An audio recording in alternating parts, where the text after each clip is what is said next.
computer. Here we go. All right. So my name is Christian.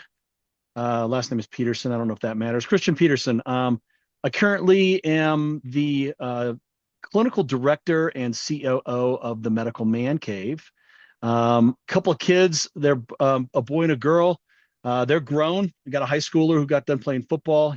He's moving on out. Might be joining the service. Don't know. Got a daughter, 21, med school out in Grand Junction.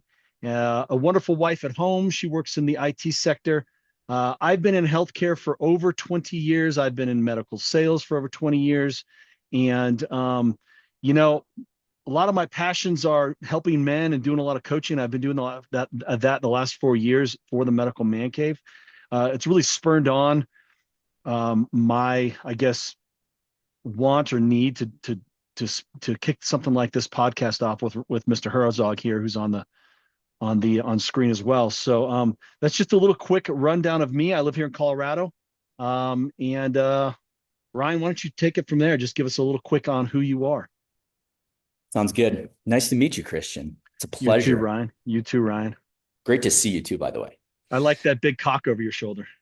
It peeks out every once in a while. All my clients enjoy calls with me and my cock. So, Ryan Herzog, I'm also hunkering down here in the great state of Colorado. My story is a little combination of some military straight out of high school. Spent 8 years there, got out and realized I needed to work for myself. So got into strength and conditioning and tied in my strength and conditioning with mental performance. And as I saw the marriage of strength and conditioning, mental performance, dove in with athletes across all sports, was able to dabble into military recruits looking to go in, but also military soldiers that were looking for that extra edge on the mental side, or just a more specific program from a strength and conditioning standpoint. Continued to consult across the military and the athletic environments. And about 10 years ago, started dabbling into the executives in the corporate world. Did a small stint as a CEO in the corporate world, which was not for me, but it was one of the greatest experiences from a standpoint for growth in my business to move into that sector. So at this point, doing a lot of consulting, a lot of coaching, a lot of mentoring. I like to hold people accountable. I like to help people strive to be their greatest self, make discoveries to define what it is that's holding them back from being their best version. Got an amazing wife who is a owner and a physician at a small private medical practice here in Colorado. And I've got two little energetic, crazy kiddos, 8 years old and 6 years old, and they keep me fresh and young and loving life. Not loving the cold. This winter feels a little extreme in Colorado, but here we are, and excited to launch with Christian and some other individuals, Randy, and just get the word out, get the conversation out, have some dialogue about stuff that I believe is being hidden. I believe there's too much vulnerability behind conversations that we want to have, and I'm not sure why, but seeking to find out, and through those conversations, hopefully establishing a platform for other men to come to and find commonality. So I'm stoked. Awesome. Thanks for that. I read your bio the other day. Nobody really responded to my email response. Did you get the funny undertone? I'm sure you probably did. I did, and so I showed it to Jess because when I looked at it, it was in the evening, and I showed it to Jess, and she just started dying laughing. And I said, "So I don't know if this is good. Listen, you know me well enough that you would understand when I say I don't like writing about myself. I don't like talking about myself. I'm getting better. The world's telling me I need to get better at this, but it was ingrained in me at a very, very early age And then it just got hammered into the depths of my soul in the military to shut up, be a quiet professional. No one wants to hear about what you've done or where you've been. And yeah, I mean, I've lived through that. So when I have to write these bios and tell, an audience, a group, an individual about me and what I've done, it just always feels goofy, but I take it serious. And I spent a lot of time putting that together. I was challenged because I didn't have one specific to everything. Since I work with the military, the athletes, and the executives, I've got bios, but they all kind of cater to those individual demographics. So I had to really just wrap my head around, how do I bring these all together without overemphasizing one area and, not giving credit to another. So it was tough. It took me a lot longer than I expected. And then I had a couple clients proofread. I had my wife, who's just kind of a genius when it comes to reading and writing and putting a message out there that isn't too much, but just enough. And so, yeah, a lot of good help. And here we are. I mean, I read it now and it's like, I love the way it sounds, but again, there's just something inside of me that reads these things and it's like, It was a really? good, it was a Really? good bio. It was a good bio. So just to give you a heads up, so we've got a guest coming on, and his name is Brandon Shockley. He's a hockey dad. He's 46 years old, got a couple of young kids. He got his kid into hockey around age 8. I'm gonna let him tell the story. I've known Brandon for years. He and I worked together at a medical device company. He lives in St. Louis, Missouri. He and I have more of a relationship on the golf course than anything nowadays, just a good friendly relationship there. I go out to St. Louis to play. He comes out here and plays. I sent him your bio and I said, this is what we're doing, Brandon. Love to have you on the show. You're going to meet Ryan. Here's his bio. And I told him, I said, um, just read the bio and then, get ready to be totally underwhelmed. Just kidding. No, it's a great bio. And actually, I said to Elizabeth when I read your bio and I just handed her the computer and I go, huh, I got to rewrite my bio. Mine's not very good now. I made the kids read it Yeah. Did you because really?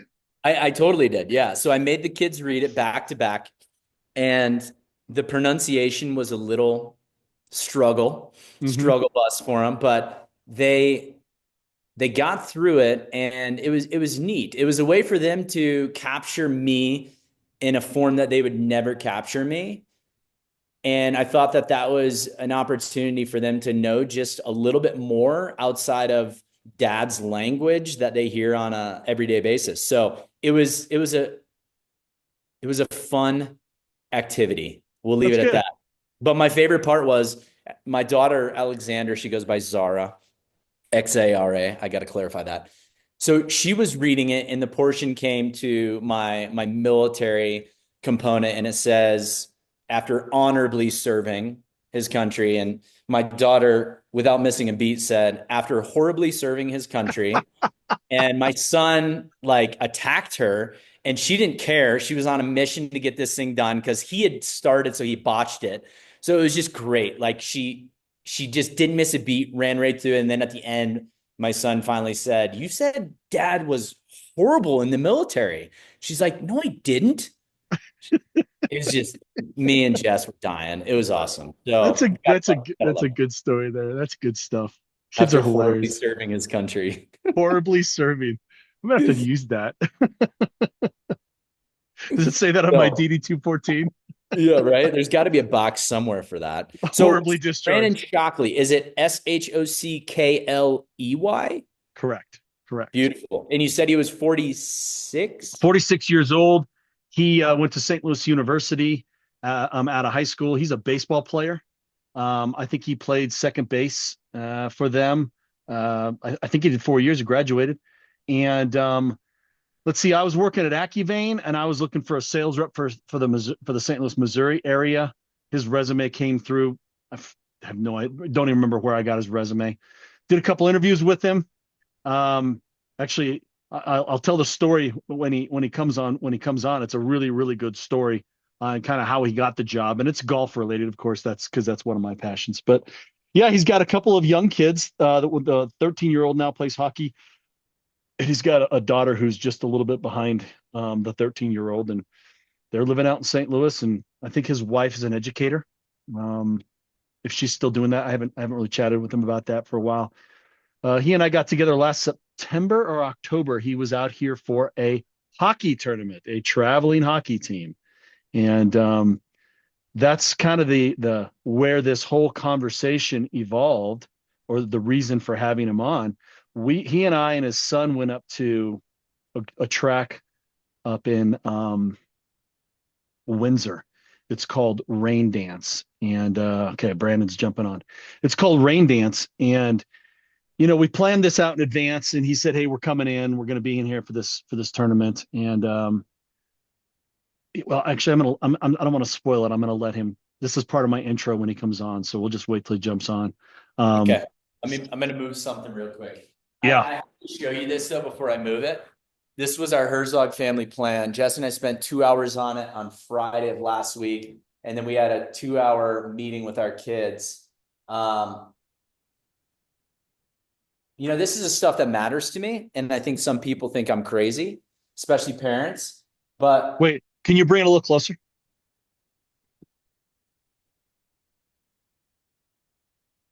Perfect, right there. Perfect. And we and who wrote this out?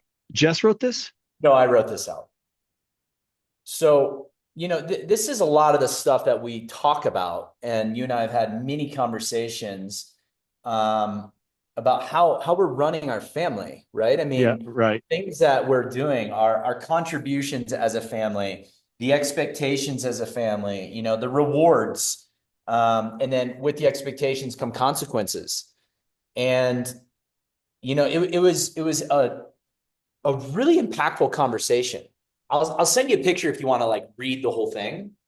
But I sent it to a couple of my clients and a couple of my friends who have kids that are around our kiddos' age. And I said, here's what we're doing. Not that you've got to do it, not that you got to even read this, but I feel like I need to share this because Jess and I have I spent a lot of time on it, but Jess committed to spending some time and supporting me because I'm kind of taking the lead as the leader of the family on this. However, I just don't think a lot of parents know what to do. That's exactly it right there. That's exactly it. And that was my goal, was to send this off to a couple people who have kiddos that are in that same age range and say, here's your manual. You can literally start here and this will last you for 2 years and build off of it, or I'll send you version 3. But we kicked it off on Monday and in a real tangible, like effective way. Like we were very adamant with our kids on Sunday. This is going to start on Monday. I think we're there he is, Brandon. So sorry, guys. So sorry. No, you're good, brother. We're good. We're sitting here talking about Ryan's describing, and Ryan, you got to pull that thing back into the picture. So Ryan's got a couple of kids younger than ours, Brandon. His are I think 8 and 6, a boy and a girl. And while we were waiting for you, he was sharing this board that he made up. And this is basically, when he has a family meeting, this is the expectations that he has for his kids, etc. I'm not going to steal his thunder. Go ahead, Ryan. share what you were talking about. This is fantastic stuff. Yeah, Brand, first off, great to meet you. I appreciate you jumping on. Looking forward to our chat today for sure. Absolutely, man. Thank you. Yeah. This is Christian and I we've been kind of, chatting over the years about stuff. And this is just one of those things that I take very serious in my family that, I've read in books over the last couple decades, preparing for kids. I've, taught and coached a lot of young kids. I'm sure we'll have great combos about that today with, my background teaching hockey for many, many years at the AAA level and college level and you name it, pro level. But there's certain things that I think people have a resonation with. And, you can read this board and be like, man, that sounds great. Like, wow, I really resonate with that. And that sounds like something I should do. And it's a great idea. And I'm sure it would be really effective, but it ends there. And it doesn't really move past that. And, I told Christian, so I put this together for hours in one concise format, but, we talk to our kids about this stuff all the time. Contributions as a family. We're not a group of individuals. We're one unit. We're one team, one fight. And we consistently apply this message to them, but it reached a point where we just needed to have a focused attempt to get the point across in a manner that was taken seriously. So we had this powwow. After I put it all together last week, we had a powwow on Sunday for about 2 hours, and we let them ask questions. So my kids are 6 and 8. Okay. And, we let them bring up concerns and their own thoughts and what they didn't like. I mean, it was just a great family powwow. And so everything kind of kicked off on Monday. A lot of this stuff they already know, but there weren't consequences to the expectations when those would fall through, right? And these are everything from, one of the kids' contributions are to set the table for dinner.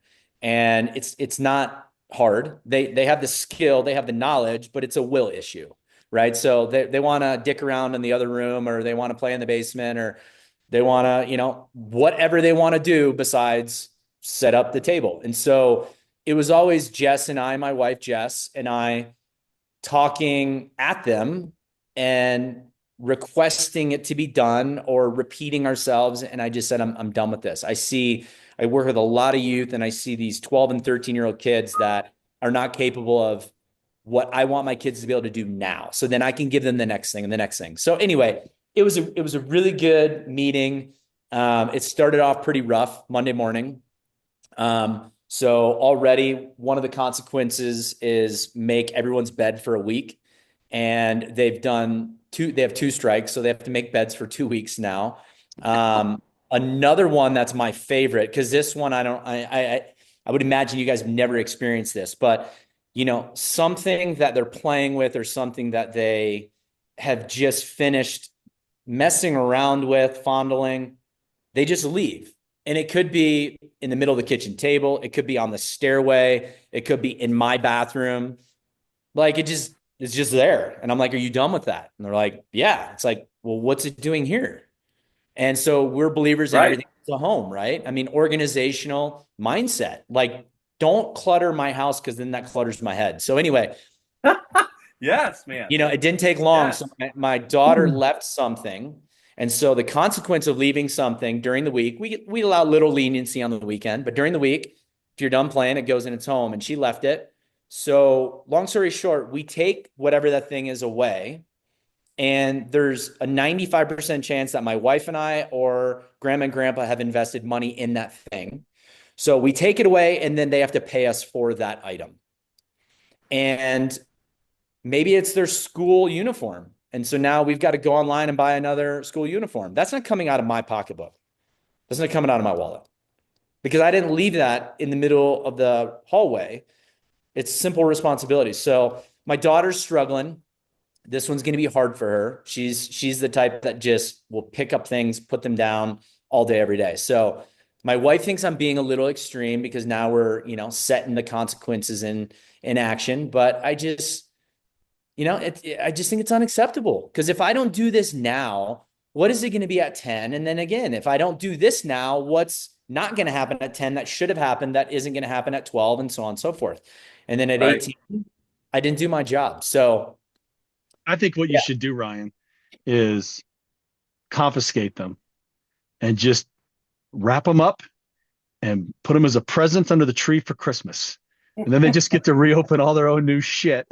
So we did that a couple years ago, and my little son must have a brighter brain than I do. And he's like, wait a second, you took this away last year. Like, he totally figured out it was his Lincoln Logs. And I'm like, that's not going to work. So yeah, now it's just in for effect. Like, I'm like, trash can open, like, gone. Yeah. Give me money.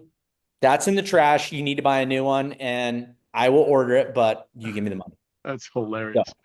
We'll Well, see. that's a great story. Thanks, Ryan. Let's kick this off. Quick intro on Brandon. Just so you know, Brandon, Ryan and I have been talking for about 10 minutes prior just to prep for the call and prep for this. We did a little intro bio ourselves. I sent you Herzog's bio. Did you get a chance to read it? I did read it. I You did said read it, and it is you did. Okay. it's impressive. Yeah, yeah, yeah. I So like it. it's all made up. It's all pure just AI. Sure. All we Hey. said is we took Big Bird and we said make me a no, I'm just kidding.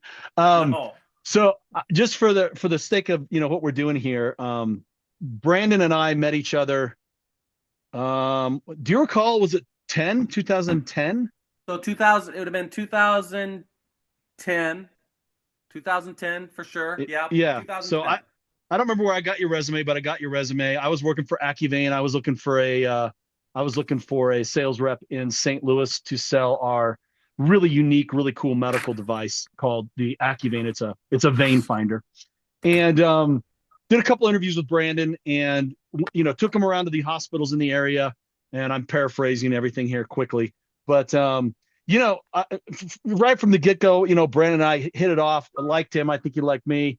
And I invited him then, like the last time I was in town, I said, hey, do you want to go play some golf? And he's like, sure, let's go. And so we went out to a real sweet track with my father-in-law and we played, golf. And I think, at the front nine, maybe we were tied. Maybe he was up a stroke. Maybe I was up a stroke. I don't really recall. But I said to him, hey, if you beat me on the back nine, you get the job. Remember that? Yeah. So of course, there's my lawyer father-in-law and his friends standing there too. They're like, oh, there's something on this back nine. So wouldn't you know, we get into the back nine and neither of us are playing great, but we're grinding and it's pretty much neck and neck. And we get down to the last hole and he has to beat me to get the job. And we both hit great drives on this. Was it a par five? I think it was par five. Yeah. Yeah. Yeah, we both hit great drives on this par five, hit some couple nice approach shots.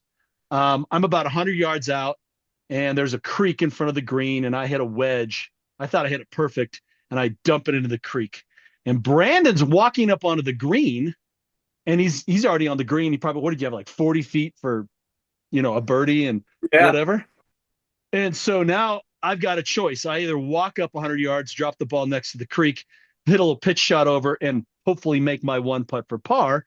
But no, that's not what Christian does. Christian just drops another ball right there. And I look up and Brandon's standing on the fairway. I don't know what he's thinking, but I kind of noticed like a double take. Like, did he really just drop the ball right there? And so I take my wedge and I put it to about 3 feet, and I made my par putt. Now Brandon has to make a 40-foot birdie to beat me for the job, which he doesn't do. Exactly.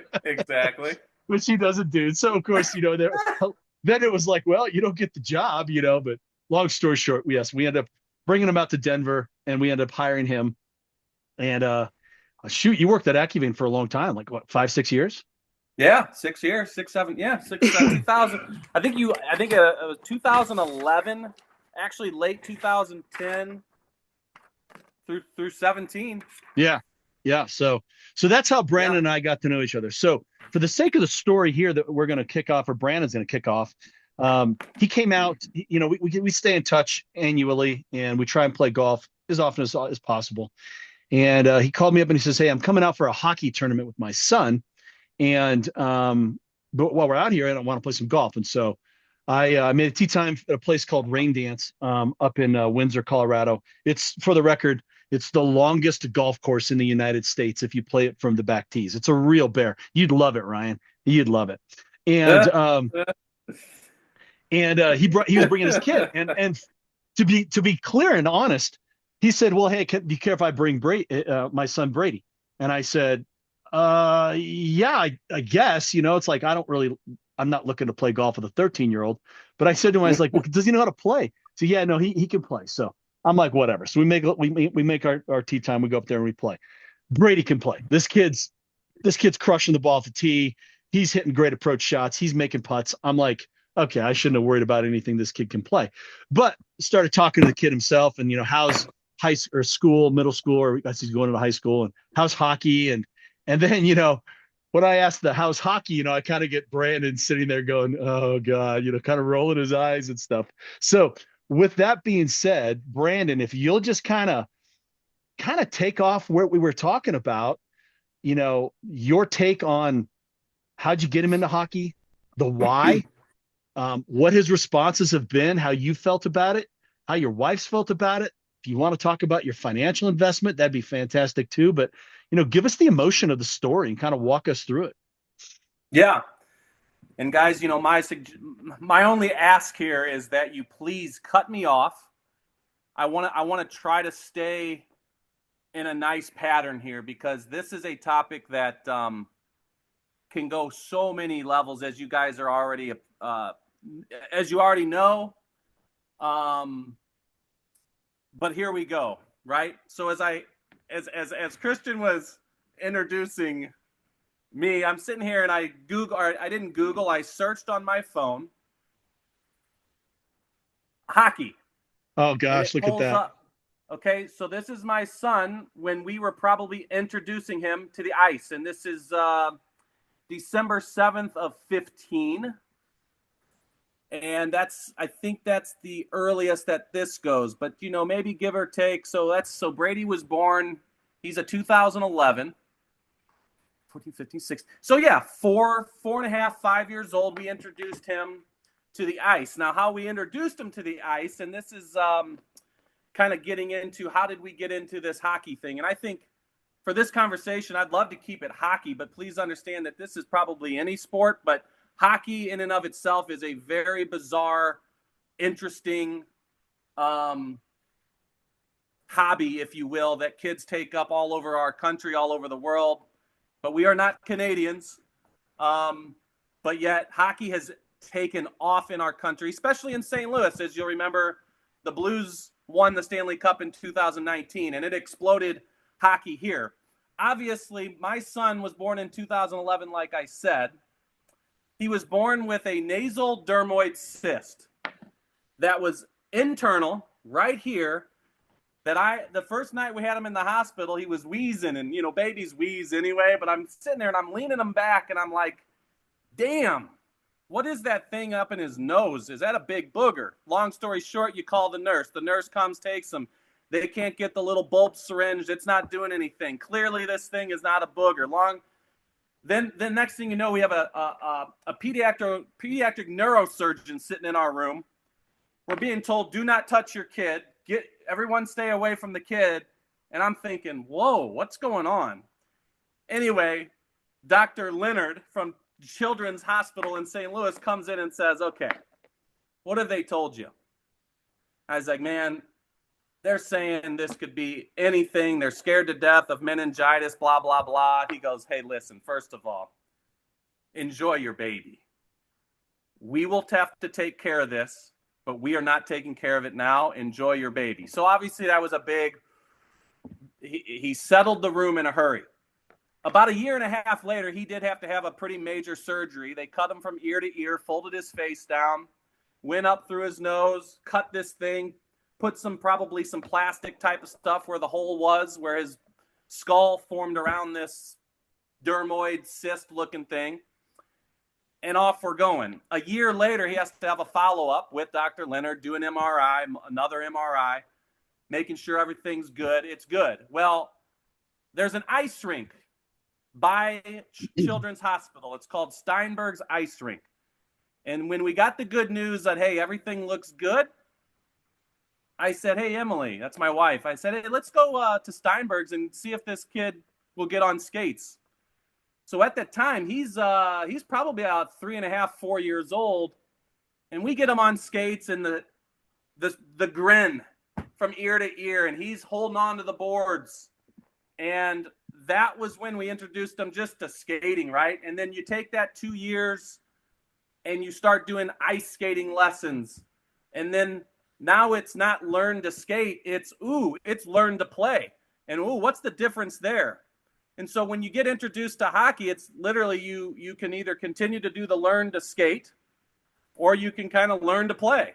We're at kind of a culmination of both. And so you're like, hey, heck yeah, let's look into that. I have some buddies that played hockey in high school, some in college. And I was like, hey, why not? I never was introduced to that sport. I'm a baseball guy. Played baseball in college. So I said, hey, why not? It's something that I wasn't exposed to. Let's get into it. Plus, I got some friends that their kids are doing it. Seems kind of cool. Seems kind of the cool thing to do, right? So we went down the Junior Blues had a really the Blues organization has a really cool program. It's like $100. They outfit you from helmet to skates for $100, and they give you like, I don't know, 3, 4, 5 weeks of instruction with some old retired Blues guys. And it's great. You get all these little kids running around the ice, falling down, can't skate, hitting each other. And it's just it's fun. And all the parents are laughing. Well, fast forward a couple years from that, Brady had some skill. I could see it. I could see where his skating was a lot more crisp. His edge work at that age was like, hey, man, he can skate around cones better than all these kids. So I was always on the impression if you can skate well, that's half the battle. The problem that I ended up seeing was Brady could do all the drills very, very well. Skate around cones like you wouldn't believe. His hands were great. I'll say even 3, 4 years ago. So let's just call him 9 or 10 years old. I had coaches that were saying, man, this kid's got the best hands that I've seen in a long time. And I'm thinking, yeah, I can see that too. He could flip pucks up, backhand them up into the corners, and it was pretty impressive. But when you had to put him in a compete level to go up against people, to go up against other kids, he couldn't dangle around the kids. He could dangle around cones, but he couldn't dangle around kids. And he wasn't as aggressive as some of the other kids that maybe they couldn't skate as well as him, but boy, could they get that puck and go cross ice at the time and put it in the net. And so, but with that, hey, Brady was holding his own. He was holding his own through the squirt level. Had some really good coaches. Got involved in the group, right? I think the one thing here that I think I need to be real with myself is what's the end game here? And as we started taking advantage, I guess, of one-on-one skating lessons, group lessons that, oh, everybody else was doing this. This particular group of kids was doing this. And so guess what? As a lot of parents, and I'm not saying it's wrong, but you're like, well, shoot, if those kids are, we can't have them getting the edge. So we got to get Brady in here because we got to get Brady on that red team.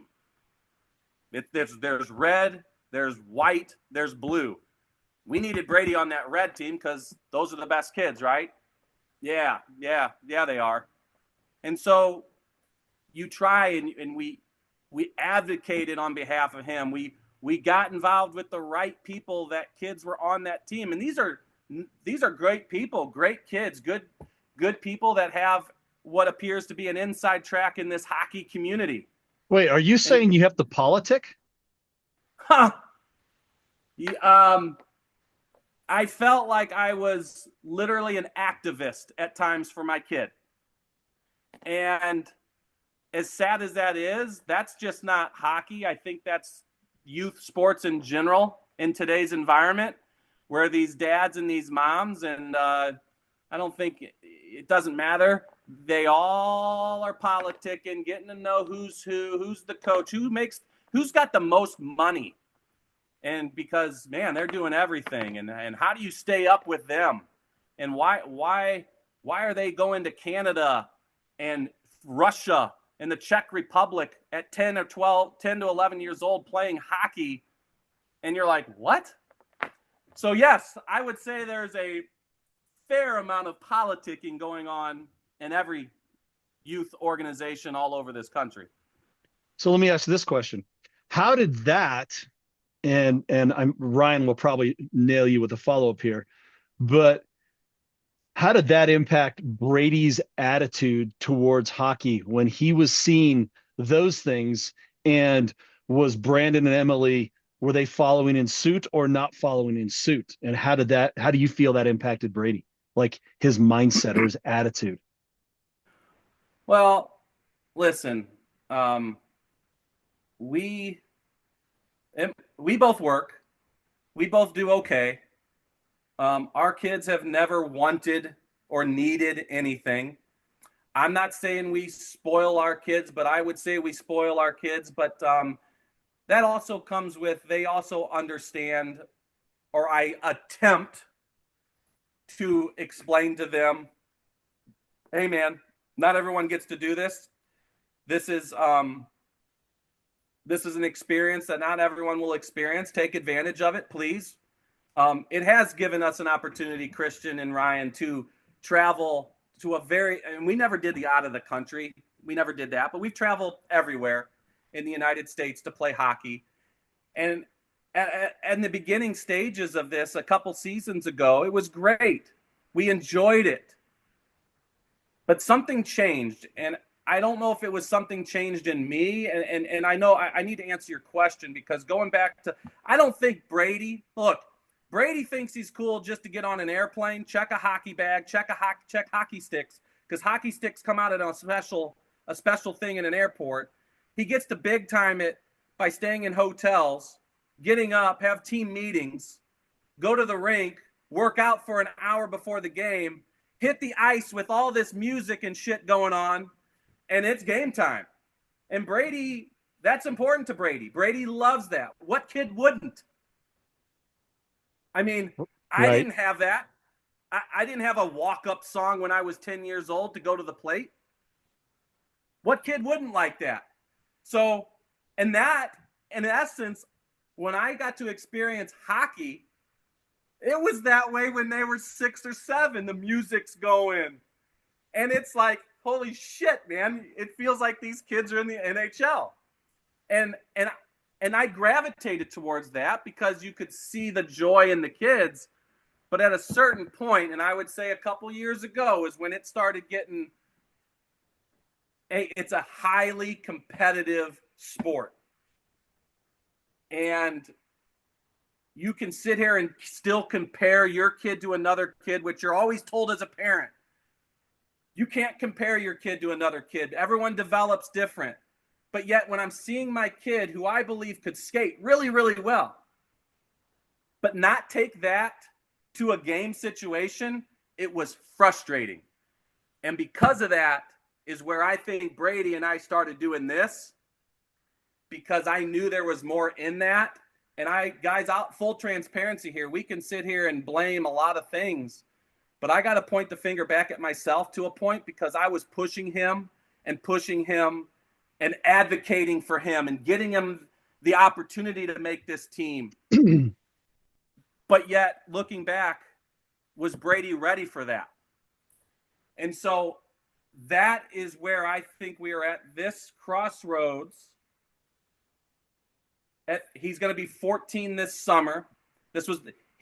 Ryan, just so you know, this was the first year that they could officially hit, drill people into the boards and not get a penalty, unless it was obviously vicious or not called for or whatever. And Brady handled the physicality of the game okay.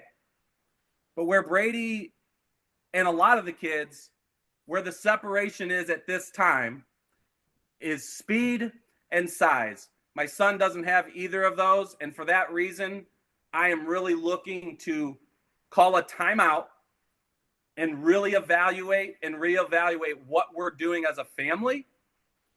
The money's the money, and I'll be more than willing to share the number that I have for the last 2 or 3 hockey seasons. Just call it $20,000 each year, these last 2 years. Because really, it's these last 2 years where the hockey took a turn.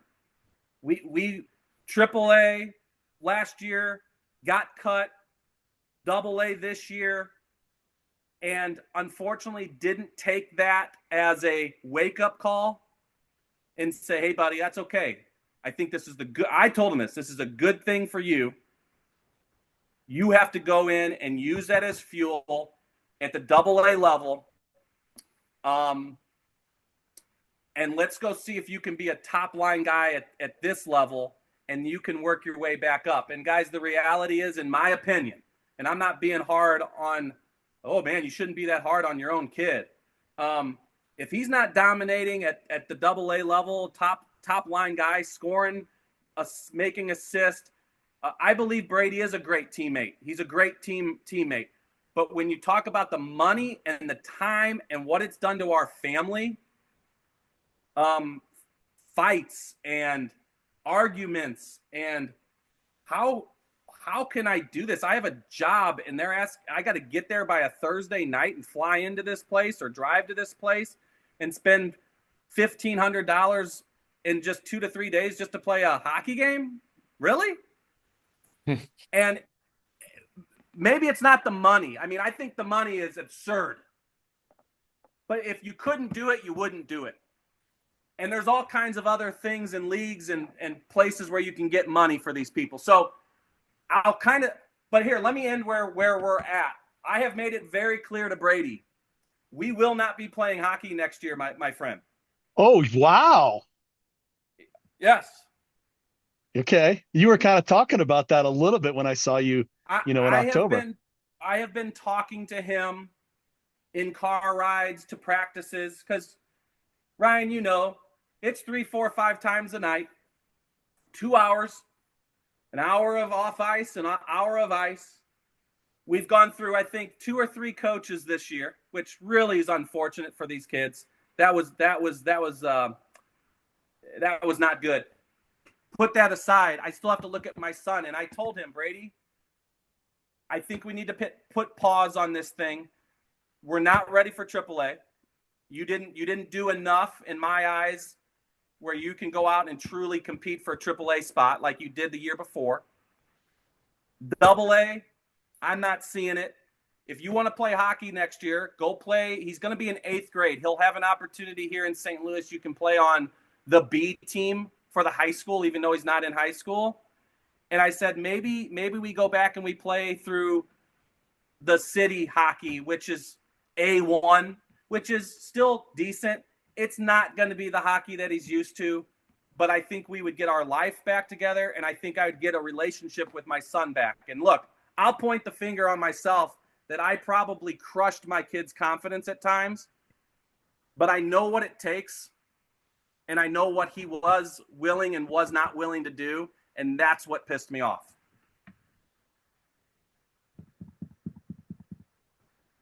So I have a son who is very similar to me. Imagine that. Yes, and we just clash, and he's stubborn, and he's telling me, no, I'm playing hockey. I said, okay, well, start cutting grass all summer because I'm not paying for it. Oh, so he told you he's doing it, whether you like it or not? That's what he told you? That's what he says. So here's where we're at. I said, okay, bud, you have 2 more hockey games, literally this weekend, 2 more. I said, probably over the next week or so, here's what I'm asking you to do. And mom's well aware of this because I always now have to preface it. Hey, mom is on board. Mom is well aware because he knows he can play me for some things. He plays mom for other things. That's just kids being smart, figuring out, well, dad's not going to do it. I'll go ask mom. That's fine. There's something good about that. The deal is this. Brady, I want you to write your goals, what your goals were for hockey this year. Did you accomplish those goals? What did you do to prepare yourself to reach those goals? And I want a true self-evaluation, no BS. And then we're gonna have our notes, and we're gonna compare our notes to your goals, to the work that you put in. Did you achieve those goals? And then I think we're going to be able to make a sound decision as a family of what we need to do when it comes to hockey. Now, caveat, Brady does play baseball here in St. Louis as well, and baseball started back in December with winter warm-ups, and we make what we can. But hockey's obviously comes first. But pretty soon, the script flips to baseball. And it's the same conversations going on with baseball. Just because I played baseball, and Brady thinks that I'm pushing him to play baseball, I'm not. Just because I played doesn't mean anything. If he wants to play baseball, so be it. I have a feeling, though, one of these sports will win out. Great. If none of them win out, great. So that's kind of, guys, that's my story. all in that, though, as a parent perspective, the kids love it. Who wouldn't like getting carted around to airports and rinks and seeing Boston, seeing some really cool cities where we were able to take advantage of all the history of our country and literally see that stuff. That's priceless. That's cool. But as parents, I think at times over the last 2-3 seasons, I've wanted this more for him than he's wanted it, and that's a problem. Brian, you want to take it? Sure. Woo. Okay. So hang on. I got to write this last note. Give me like 10 seconds. Sure. Because what you said at the end is a biggie. All right. Let me just throw out, I wish you would have been on the bio, but that's okay. Let me just give you a little background for me. So when I got out of the military and moved to Colorado, the first thing I did was team up with the AAA and AA programs in Colorado. So, and what's funny is, so I was a strength and conditioning coach. That was my certification. That was kind of my job. I thought moving to Colorado, it was going to be oversaturated, and it was kind of the opposite. And no one was dabbling into the hockey world except the Avs. The Avs had Paul Goldberg as their strength and conditioning coach, and that was it. So all of the college teams, CC, DU, great programs for college hockey, Air Force Academy, no strength and conditioning coaches. So I dove into this and took over as head strength and conditioning coach for the Colorado Thunderbirds and all of these other local AA and single A programs. And I took my military mindset into all of my off-ice training. So these kids they weren't preparing for war, but they were. Like, I mean, my whole approach was, listen, I know you guys aren't going to go into battle, but you're going to learn how to fight as a team when you're on the ice. And I don't care if you don't hang out on the weekends. I could give two shits. But when you're on the ice, you guys are going to battle. You're going to block pucks. You're going to block them with your face if you have to for your brothers. And so I established this mindset over the physicality from the very beginning. That was always my approach as a strength and conditioning coach. Like, you can go in the gym and throw some shit around and do some speed agility stuff. But like at the end of the day, you get on the ice and right here and in your heart is going to determine everything, right? Like, are you a competitor or not? Well, I benched 135, 8 reps. I don't really give a shit. Like, are you scared to make a mistake? Yes. Why?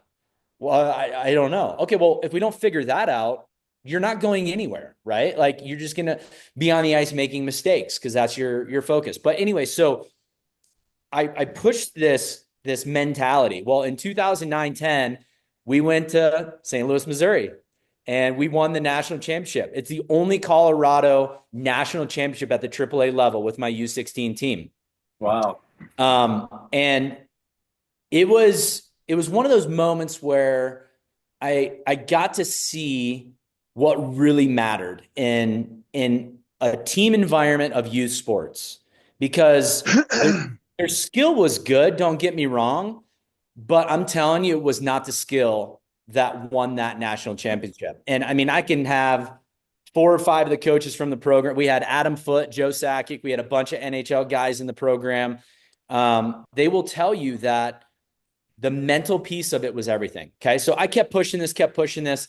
I ended up opening my own strength and conditioning facility and focused specifically on military, special ops guys, and then hockey. And I continued to work with all the AAA programs in Colorado. There's about 4 of them. And it was amazing. Well, in about 2013-14, the tides started to turn. Everything started to change. Parents started to get so engaged. And I like, it almost gave me chills listening to your story, because your story was one of hundreds of these stories with these 6 AAA teams and these 50 AA and single A teams that I was starting to be a part of. And I would hear these parents talking, And I would see the way that everything was changing within the family dynamics of a youth sport. Like this wasn't like you're going to college next year on a D1 Right. sport, right? Right. Like this was it was out of control. And kids at 8 years old billeting out of state for an 8-month season. I'm going, whoa, what do we do? Like the kid's 8 years old and he's living with a strange family for 8 months just to play for this program. Like, not only is that wrong, but what's happening to all the other parents who are going, wait, if Joe's doing that, well, shit, I need to send my kid over to Minnesota, or I need to send my kid to Shattuck or Quinnipiac, right? Like, it's so like everything you're saying, I'm like, oh my gosh, I was a part of this. Now, again, keep in mind, I was the strength and conditioning coach, but I was in a very unique position with the parents because I wasn't the head coach or the assistant. And I had this different relationship, and the parents would come to me, and it was mind blowing. It was honestly mind blowing what I saw start to transform through everything you've mentioned, right? And how that was affecting families in a very unfortunate way. So again, I could go on for hours, and you and I could chat for weeks about everything that comes into light when we talk about this. But what ended up happening, and so 2014, I sold my gym, and I went to the director of the program and said, hey, I've got to get out of this. Like, I'm moving more towards consulting with my military guys, and I'm going to consult athletes on the mental performance side.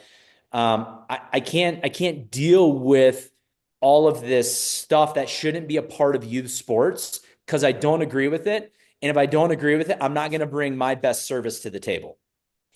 So I left. I handed it off to a guru strength and conditioning coach in Colorado. He unfortunately didn't do a very good job of the program.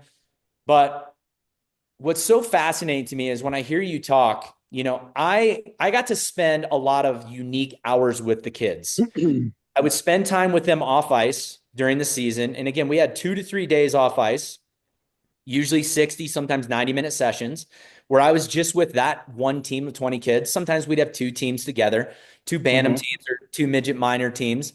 But in the summers is where everything started to really blossom. So when I owned my gym, these kids would come to my facility, and we would have an off-season program. For the teams that went to nationals, it would start a couple weeks after April. They'd go to nationals, they'd come back, a little off-season, and then we'd kick it off. But for the kids that wouldn't go to nationals, we'd start this in sometimes March. And so I'd have these kids for 3 to 5 months every year. And I created my gym as this home away from home. It wasn't just the strength and conditioning. It was the brotherhood. It was the mental piece. It was the responsibilities and the ownership that I would coach. It was the values and the virtues that I would push. It was the environment I created. For example, every kid had to have a notebook. You brought your notebook. You would write in your notebook before the workout, here's how I'm feeling today. Here's my mindset going in as a preparation. And then during the workout, you would track all your stuff. And then you'd have a post-workout journal entry as well. If you didn't bring your notebook, you would do 500 push-ups while your group or the others were working out. Like, it was plain and simple. Like, there's a consequence for not bringing your notebook, right? I mean, and there's all kinds of these. So I'm saying this because as I hear you talking, I feel like you started in this phase where the learn to skate, I relate to. We had my son do it 2 years ago. The Avs do the same thing as the Blues. You get all this gear that I ended up selling for more money than it cost, after a year of him not wanting to do it. But you see this this is so much fun. He's loving it. The smile on his face, dad's happy, you're happy. Yet what that can become is sometimes so unknown and uncertain. And these parents now that are getting into this, they're going in blind. And it's really interesting to me that the memo hasn't gotten out. These parents are in denial when they start with their kids at 5 or 3 or 6 and go, oh, no, it's just going to be rec for us. We're just going to stay at the A level just once a week and have one game, maybe twice a month. Okay, just wait. right? Just wait. Yeah. They have no idea No. what a trap it is. Right. And Right. so I love, I mean, first off, I just love your transparency and your openness with everything you said, because I I am so on the same page with you about the mess that this creates in life for these kids, the pressure, the conversations that are not being had. I mean, I wrote down a couple questions as I was listening to you and trying to take notes, but I ask these questions sometimes to the kids. And I would be interested to know what your response would be, knowing Brady very well. And then would that be the same response Brady would have? Right? Like something as simple as, what is your motivation to do hockey? Not to play games, not to go to practice, like literally to participate in hockey. What's your motivation? Is it, again, the snazzy stuff? Is it my friends get to see me at this level? Is it my girlfriend knows I'm a hockey player? Is it I get to wear the uniform? Is it I get to travel? I mean, truly, what is that motivation? Because I'm a believer that if you can define that, you might be able to go find it somewhere else in a much better place that can provide way more tools to equip you later on in life. Totally. And I guess that's a great question, and I would love to know Brady's response, right? But if I had to answer that for him, and I don't ever want to answer for him, but here's another thing we have to incorporate in this. These kids are on YouTube. These kids play Xbox, NHL, and it's great. I remember playing Nintendo hockey, and it was nothing like the graphics that are on Xbox NHL Live right now. And they do this, and they play these video games, and they're like, wow, watch this deke or watch this move I was able to put on. And then they're watching YouTubers, these hockey YouTubers, which you're very familiar with, and they're doing all this cool stuff on the ice. I think that's why he plays the game, because he wants to then go, ooh, I did this on Xbox, or this guy did this cool thing. And you couldn't do that crap in a game at all. But yet, I think this is a lot of their mentality is, hey, if the Xbox guys can do it, or this YouTube, and they spend hours playing each other on these Xboxes, and which is hence, not to I'm going to stay on track, I promise, but it's like, hey, Brady, you know that hour and a half that you were just in there playing with all your hockey buddies on Xbox, which, oh, by the way, you're going to see them in about 3 hours at practice. Could you have been downstairs working out? Ask it all the time. What's he say? Or, well, Christian, unfortunately, I'm dealing with a 13-year-old that is going to learn. He's going to, and here I am talking like I'm some kind of hard ass, right? I've got to get control of the respect or lack thereof of this kid in a hurry, because I don't like where it's going. Hang on. I gotta throw this in, and don't take offense to this or take it the wrong way. But when I hear you answer that question, here's what I hear. And again, it could be wrong, but I'm just being honest with you. Here's what I hear. This is a platform for Brady to attempt to be like someone else. 100%. I like that. I think you're spot on. I do. And like I said, guys, and this is not like, look, I'm probably a harder dad on my kid than most dads are, but at the same time, it's like, you guys are in fantasy land. I'm kind of more of a realist on where this hockey honestly could take him. Brady was on a very good trajectory for about 2.5 seasons. He was competing the most I've ever seen him compete, and skating well, and putting a lot of what I'll call his heart into it.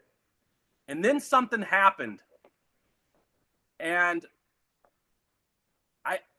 I'm trying to figure out, hey, how much of that was me riding his ass, and how much of that was was reality like, hey, I'm not as big, I'm not as fast, I can't separate, I can't get my strides quicker or harder to even create the time and space that I need. So I'm just going to flip the puck down into the corner. And I'm thinking, dude, you've got to learn how to take that puck, get around the guy, and go to the net. Like, you're a forward, you're a winger. And again, I've never played this game, guys. So like, but I know the mindset that I think has to be had. And I'm not so sure my son has that mindset right now. So I don't know. I kind of went off, but that to me is the reality. And how do you break that to a 13-year-old who, okay, puberty's starting, okay, I see it, I hear it. Is he just not quite there developmentally, like physically yet? And will he get there? Am I pulling it back too soon? But I do know that something needs to change because it's affecting our family. So that's where we're at. And guys, I'm struggling with it. My wife and I struggle with it. And you can get all these outside influences, my parents, you know, but they haven't grinded it out. Like you said, Ryan, you don't know what you don't know. And boy, is it a lot when you go down this hockey path of what we did. And we're not even at the highest level anymore. There's 2 AAA teams in St. Louis, right? That's it. And Okay. And that's it. So anyway, so I'll stop there, but yeah. No. This is great. Let me so there's 2 things you also said that are jumping out at me as very, very critical thoughts, feelings coming from you that are, in my opinion, important to navigate further. And that might be with, I don't know if I'd necessarily say that's with you and Brady. I think that probably needs to happen with you and Emily, but let me just throw this out. So you had mentioned something before my question. You kind of ended with the, all in all, Brady loves it, but his parents over the last few seasons, you said some stuff, and then what you ended with was the most important part, which you said, I think I've wanted it more than he did. Okay. Do you remember saying that verbatim? Yeah, absolutely do. Yep. Okay. Then just recently, you worded something where you said, I'm not sure he has the mindset. Okay. Do you remember that? Yep. So again, just kind of standing back and listening, what I'm hearing, being in this world now for the last 18 years, it's like, has that conversation even surfaced? Has there been any clarification on that?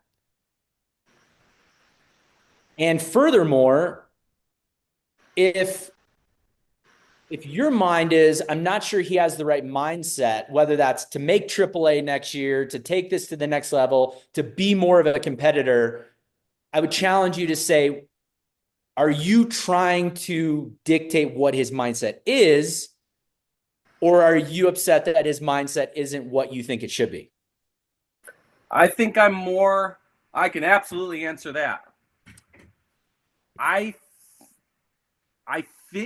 think I thought Brady was mentally stronger than he probably really is. And I got to really try to dive into this because I literally said something to Emily the other night. And hey, we're just like any other family out there. Every family has their dysfunction and whatnot. I'm not saying I'm the best, whatever, but I said to Emily the other night, I was like, Emily, I think I've finally understand that I thought Brady could handle more than he can. And I don't know if that's because I feel like I have, and if Brady was here, I've told him before, buddy, I think I'm sorry that I've talked to you that way, or I yelled at you like that. That's where I wanted it more than he did came out, and I wanted a lot more effort on those shifts. We talk a lot about the true difference, and this is maybe me thinking that maybe my mindset's wrong, but maybe I'll take it this way. We had a coach for 2 seasons here in St. Louis, the best coach that my kid has ever had in all of this hockey stuff. And he would always have an end of season meeting with each kid and parents. And he did a great job. He made sure that he would let the kids talk. And he was a big mindset guy. He also had 2 older boys that played hockey, played juniors, were part of a AAA program here. So, 4 years older than the boys that he was coaching. And he would say to Brady, the difference between a AAA player and where we are, because at the time it was we were playing, I guess, AA, high A, or it was AA. And he goes, is really the mindset to truly compete. And what that means in a 35-second shift, a AAA player is boom, boom, boom, boom, boom, boom, boom, boom, they don't stop. And that's what I think he was trying, because that was Brady's demise. Like, and it has been, like, he was trying to get Brady to understand, like, dude, when you're on that ice for that 35, 45 seconds, you have to give it your all. And Brady's play was like this. He would have great shifts, but then shitty shifts. And the coach was trying to say, hey, we have to have those shifts up here all the time. You're capable of doing it. I truly see it in you.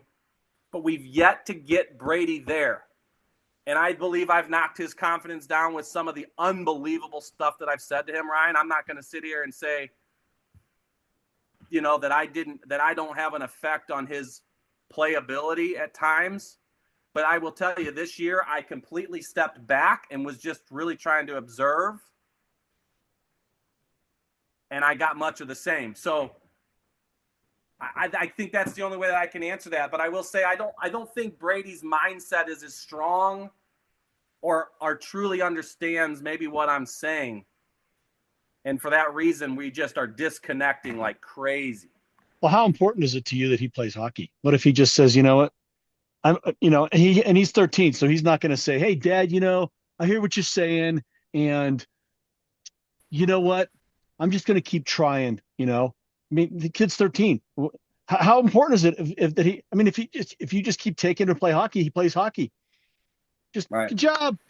I don't know, how important is it to you and Emily that he's doing it outside of the past investment of time and resources, et cetera, going forward?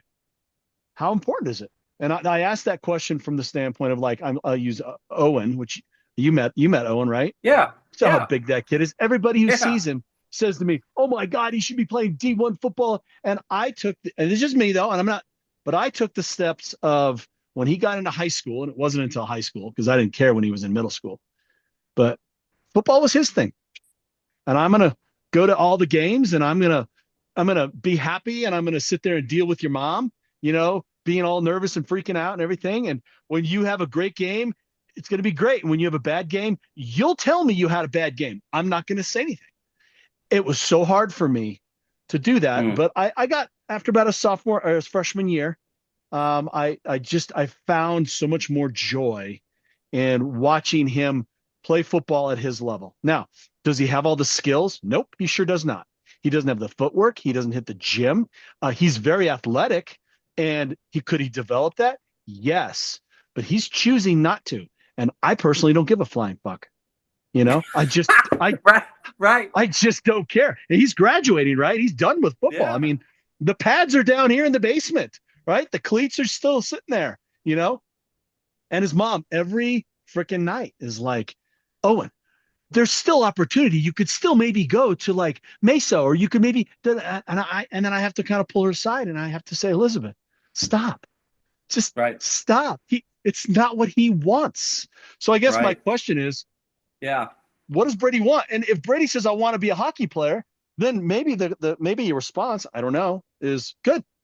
It's on your terms, bud. Go be a hockey player. I don't know. Just thoughts. Well, that's all that was. Yeah, no, Well, first of all, as you know, Christian, I also coach the baseball team. That is probably, I'm not a hockey guy, but I can coach baseball, and I will be the first to admit that I don't adhere to my own advice to parents. Don't talk about the game in the car after the game. But nope, I failed miserably at that, and I would jump right in, and I would literally have this kid crying. I mean, this is not what I'm. So take that into effect. But if does Brady want to play hockey? I think Brady wants to play hockey. Sure does. I look at this as an opportunity cost with what it's doing to our family. Hey, Brady, the money, if you want to play hockey, it'll be there. But I can certainly say this. If you don't play hockey, we can go on a couple family trips that we really haven't truly been able to go on. My wife's a school teacher, so it's tough the time to truly go on. It's not like my job that I can just pretty much any time of the year take my PTO and go. That doesn't work as a teacher. But the reality is, Brady, you and I could golf a lot more. There's opportunity costs that we're giving up because of a sport. Call it hockey, baseball, soccer, whatever sport that is, that every parent and every family has to make a decision on. What are we giving up because of this? Because we can't do it all. And I think that's where Brady, of course, is going to want to play hockey. But to Ryan's point, because does he like it because he can act like his Xbox guy that he made on Xbox? Or is he playing it because he gets to fly around the country, go up to Chicago every other weekend, see his family in Chicago that come to the games and root him on, and it's funny, but yet there's no production on the ice. None. There's no production. I can't, honestly, I want him to produce. In my opinion, if you're going to play a sport at that high a level, you better produce. And if you can't produce, then we need to go down to the level that you can produce. And if you can't produce there, maybe we need to go to your other sports that, Christian, you saw him golf. Yeah. I've seen him play baseball. Maybe you should go do those and put your effort into those and the time into those like we did hockey, buddy. That's all I'm saying. Yeah. Yeah, you're letting the 13-year-old choose big decisions, aren't you? Actually, no. Some of the parenting problems. That's a parent issue. But going back to what Ryan said, you don't know what you don't know. And in this hockey community, it's literally that is the journey for the most part. Now, some parents have figured it out and they're like, yeah, we'll never go down that path and it's only about fun. Well, here's the problem. I'm not one of those parents that says, oh, sports is only for fun. I don't believe that. I really don't believe that. At certain levels of that sport, yeah, if it's rec, yeah, go have fun. But not what we're doing. And therein lies the dilemma, guys. Sure. Well, and so here's another thing to consider. From my standpoint, again, I don't deal with the skill stuff. I go on the ice with the teams. Right now I have 5 teams that's with a program called Okanagan. They're from Canada, and Colorado has the only Okanagan hockey program. It's a whole, 30-some K a year. It's the entire thing. They school them. It's mentorship. It's kind of like a Shattuck, St. Mary's, essentially. Okay.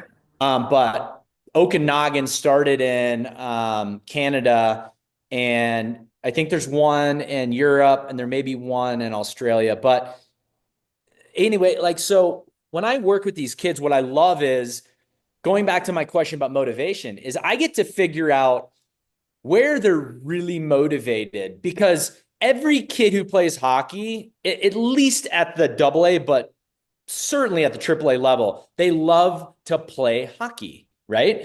So when I had I responded to this email this morning. I have a 16-year-old kid who's got junior teams and college teams looking at him. So he texts me, and then I said, email me, stop texting me. So he emailed me, Coach, I need to put together a nutrition plan. this scout said that I need to gain 15 to 20 pounds. So here's what I love. When you start to look at the other aspects of what makes a potential hockey player great, it's not just the on ice stuff. We know this. You know this as a dad, right? You said the remark about you could have been in the gym, could have been lifting weights, could have been getting stronger, could have been out doing agility ladder.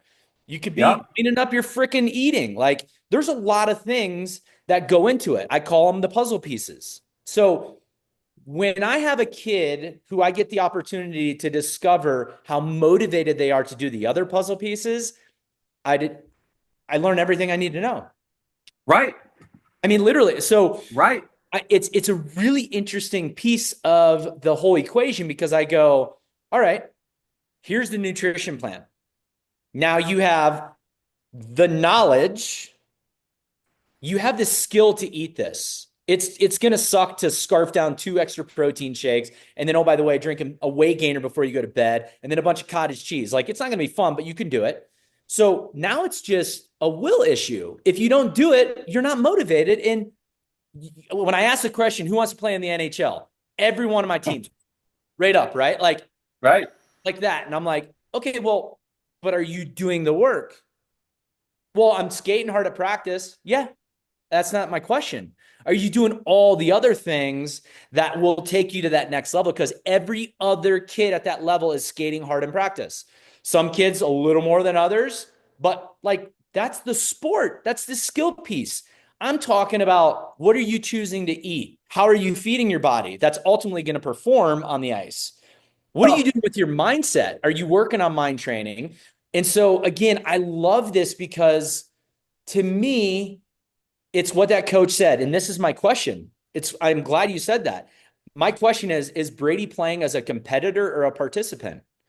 That's the difference. And I agree wholeheartedly with that coach. Like if you have a kid who wants to compete and there's everything, nothing's going to stop him. There's everything he's going to do. You give him a new piece of information. He's already training in the garage. You show him a new dangle trick. He's going to be practicing it every morning. You go, hey, you need to shoot 750 pucks a day instead of 500. He's doing it the next morning, right? Like, oh, here's the new, he's doing it the next day. When you have that type of competitor, that kid will do whatever it takes. His motivation is going to take him to the highest levels. And maybe he gets hurt and never plays, but he's going to be successful in life. Sure. And I tell these kids, this is not about hockey for me. Even my military guys, this isn't about the military. Most special ops selections are about 85 to 95% attrition. So you could be the biggest stud and you're still probably going to wash out and you're going to be doing some other job in the military.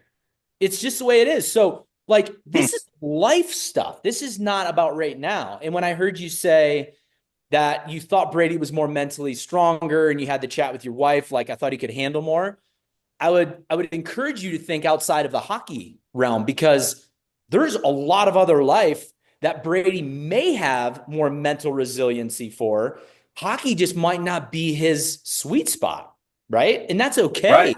Like, and in my space, most parents and kids, they don't even know how to define mentally tough or mentally resilient, right? It's like, it's such a sexy buzzword that we're all like, oh, I want to be I have kids. I want to coach. How do I get mentally tougher? And I'm like, start doing hard shit. And they're like, what do you mean? And I go, take a cold shower every day from tomorrow morning for 1 month.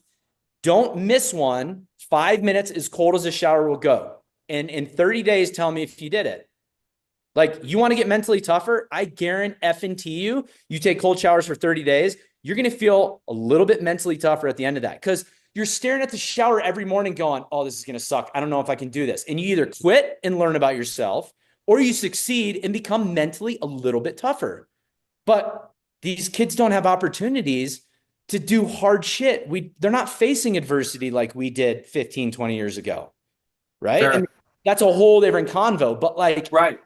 The whole mentally strong thing, you know, I have a very emotional son who he's not mentally tough when it comes to things that spark his emotions because he can't control them, but he's mentally tough when we go outside and we're walking around our property and we're just building and playing and being idiots. Like, he has it, but it's environmental dependent, if that makes sense.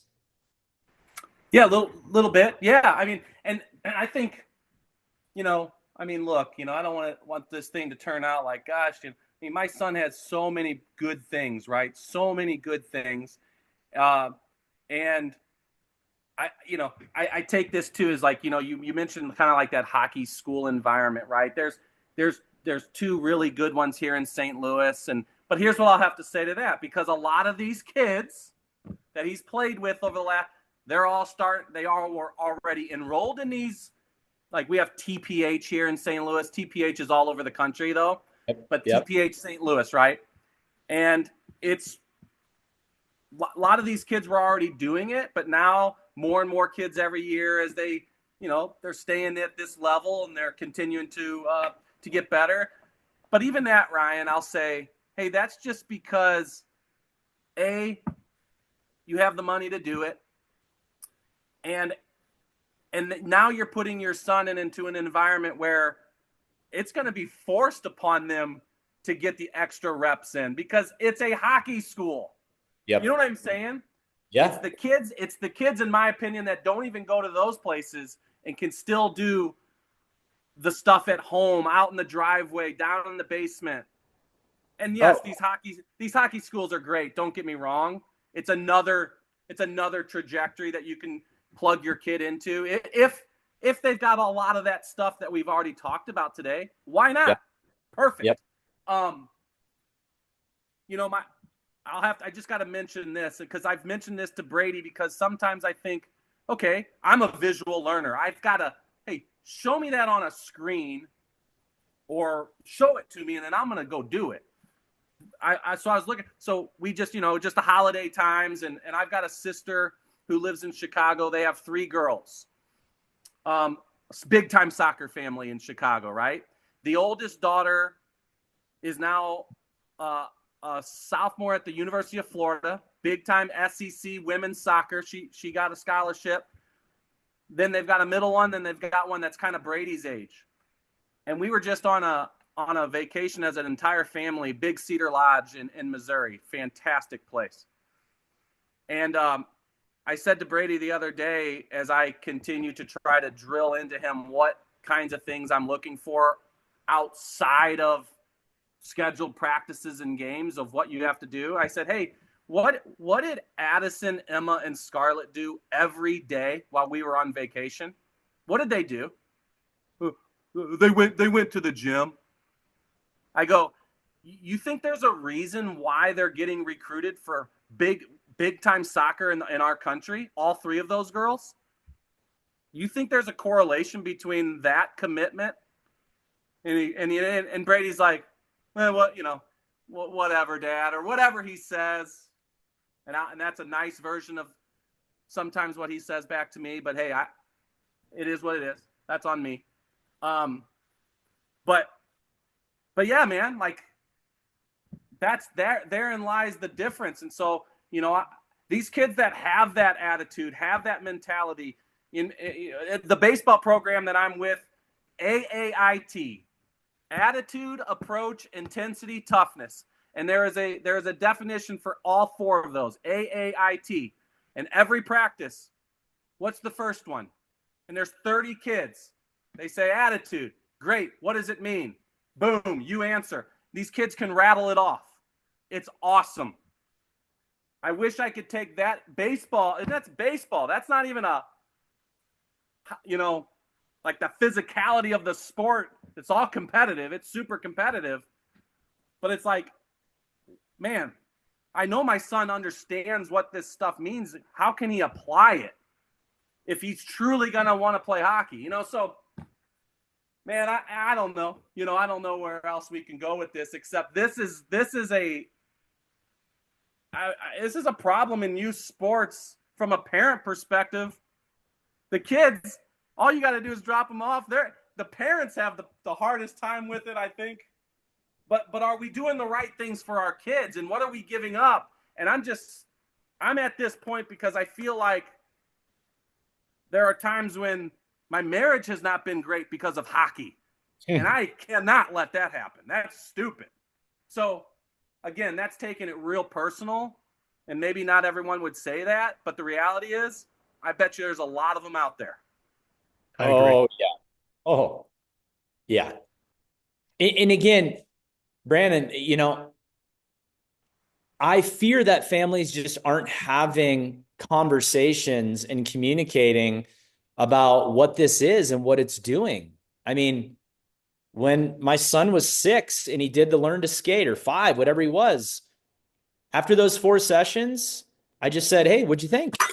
Yeah. And we spent about an hour talking after he gave me his initial feedback as a family and just said, this is what this would mean if Thor decides he wants to continue playing.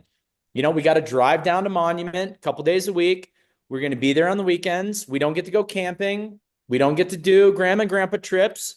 My daughter, you might not get to do anything because there's not enough time. Like, we don't get to eat as a family around the dinner table. Like, is that what you want? And he finally decided, right? This wasn't, hey, mom and dad are going to do this for you. This was, no, you get to make this decision. We'll support to some degree. I need to see effort. I need to see some sort of skill. Like, if you're not skilled at it, you're probably not having fun. But Right. I need to see the effort, and I need to see besides the 1 hour or 2 hours you're there, I need to see you putting in time outside of it. So we got him some rollerblades for the garage. He didn't put on rollerblades for probably 3 months. And I just said, "Hey, bud, like, we're going to sell these rollerblades. You have the money. You can buy something else, but you haven't used them." And it was pretty clear. He's like, "You're right." And I'm like, "I'm not mad." Like, and I grew up playing hockey in Michigan. I said, "Listen, bud, I don't want you to play hockey because I did. And I don't want you going to the military because I did." And listen, this, Brandon. Brady wants to be like you.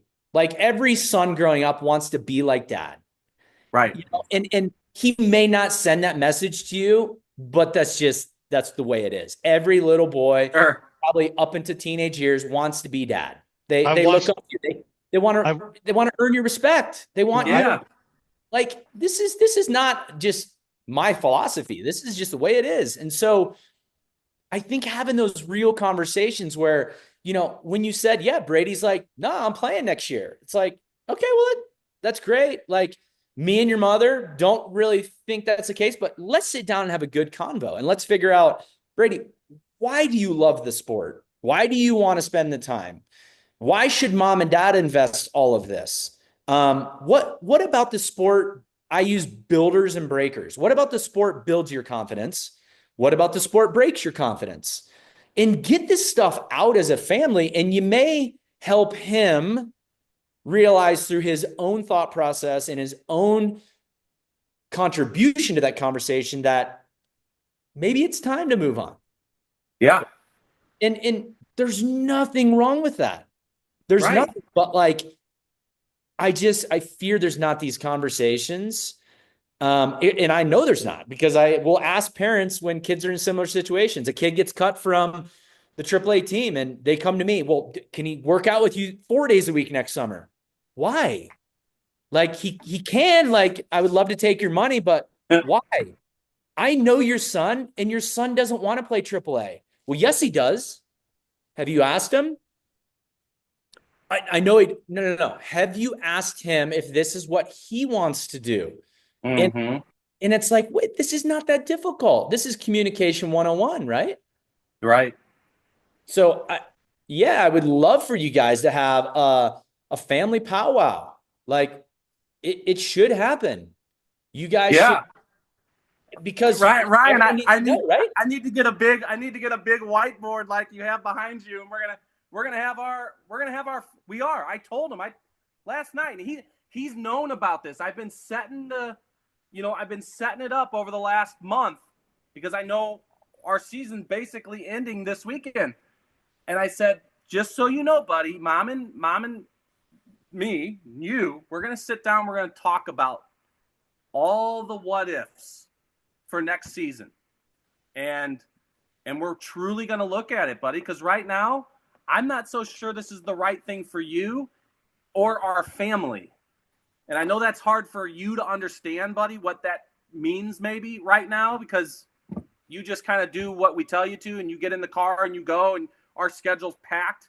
mainly for hockey. I mean, my daughter, she has her fun little thing, but it's one time a week. But Brady gets this multiple stuff throughout the week. So I'm just saying, hey, how can we rein this in? And like I told him, I was like, dude, I'm not taking hockey away from you. I'm just asking for us to truly look at this in a totally different thing.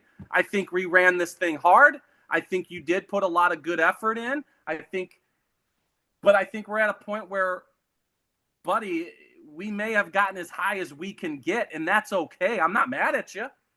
I literally said that. I said that, Ryan. So, like, I think I'm getting better at how I maybe communicate to him, because I can be pretty blunt, and I mean, it's not good at times with both my kids and my wife. I mean, I know this, but I got to get better at how to communicate. And I think going back, I think that's why I thought he could take my bluntness and my directness when I was giving it to him over the past 2 seasons, after games and between games while we were on the road. And I think I screwed up there, and I'll take that one, man. So, like, there's that piece too to this story too. You know what I mean? Mm-hmm. Like, I'll have to own that. So anyway, I mean, that's a whole nother path to this discussion too. And it's not easy. None of this is easy, you know? No, that's what, again, that I told my wife last night. I said, because she's like, man, do you think this is like too much for our kids right now? Like, this seems like a lot. And you know, our conversation got to a point where it's like most parents, they take the easy route, they take the convenient route, and that's fine. But we've chosen not to, and it's going to be hard. And sometimes it's going to be simple, and other times it's not. It's going to be hard. It's going to be complex. It's going to take energy, but we're not giving up on that. Like, we're going to pursue that through and through. And, you know, I guess fortunately I'm in an industry where I can bring that expertise. Sometimes it haunts us, you know, but I would encourage you guys to look future too. Like, what does this look like for Brady? What does it look like for your family in 3 or 4 years? If he takes it all the way to the midget major level, what will have he learned? What will have he developed as a person? How has the family changed over those 4 or 5 years? That's always important. Like, Jess and I and my wife talk about this. Hey, if we invest in this for the next 6 years, what will we have accomplished? What will we have achieved? Like, are we okay with that? Right. And some things we're just not. And as adults and parents, at some point we get to say, hey, this is my decision. I've heard your opinions and your thoughts, and I've let you jump on stage, and we let our kids take the dry erase markers. Like, you go up and write some stuff down. But you're our children, and you don't have the responsibility to take some of these things on your plate and make effective decisions. So this is our decision, and this is the way we're going.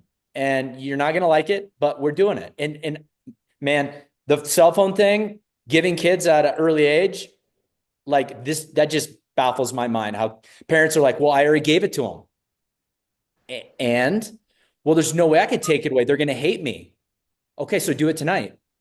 What? No. They're going to go to school, and they're going to tell all their friends, and they're going to feel ousted, and it's going to be my fault. Yeah. Go home and take home the phone. Like, put it in a box. Break it. I don't care what you do. There's no way I can do this. Well, you're the parent, and your daughter's 12 years old, and it's causing a derailment of her life. She's looking at these pictures, and she's wearing these clothes because she wants to look better than the people and you're okay with that. There's just no way I can take the phone away. Interesting. Okay. At some point we have to, as parents, make those executive decisions that are going to be really painful, but that's our job. That's our job, right? They don't have at their age, they don't have the mindset nor the responsibility to do it themselves. So I don't know. Christian and I have talked about a lot. Christian. Yeah. Hey, I gotta, guys, we have a hard end, like basically now. Brandon, I've texted Ryan your digits, and I'll do the same, Ryan, if you want me to. If you guys want to keep chatting, because you guys definitely have a unique connection in this hockey world, please do take it offline. And then if we want to reconvene another sesh like this, hopefully, Brandon, you found this. The goal is to help just talk about stuff. And if is it helpful, and did you feel comfortable, and were you happy with just being here having the conversation? That's what we're trying to put together, and we're trying to give multiple examples. And if there's some good conversations that come out of it, and you walk away going, yeah, fuck yeah, that's great, and that's what we're looking for. So Yeah, no, guys, I enjoyed it and appreciate your time. And a lot of times I'm a tell all. Like, that's the only way that I know how to get through stuff. And I know not everyone's like that, but this does help to talk. And hey, we're all in this trying to figure this stuff out together. So awesome. Well, let's do this. Let's end this here. I've got a call that I've got to do with my team. It's only going to be about 15 minutes. Ryan, are you going to be around in about 30? Can I download with you? Absolutely. Yep. Okay. And B-Shock, you and I'll be chatting soon. Let's get some golf planned, all that kind of fun stuff. sounds good, Christian. I appreciate right. you, man. Thanks, guys. All right. All right. You guys Bye-bye. take care. Bye. Bye-bye.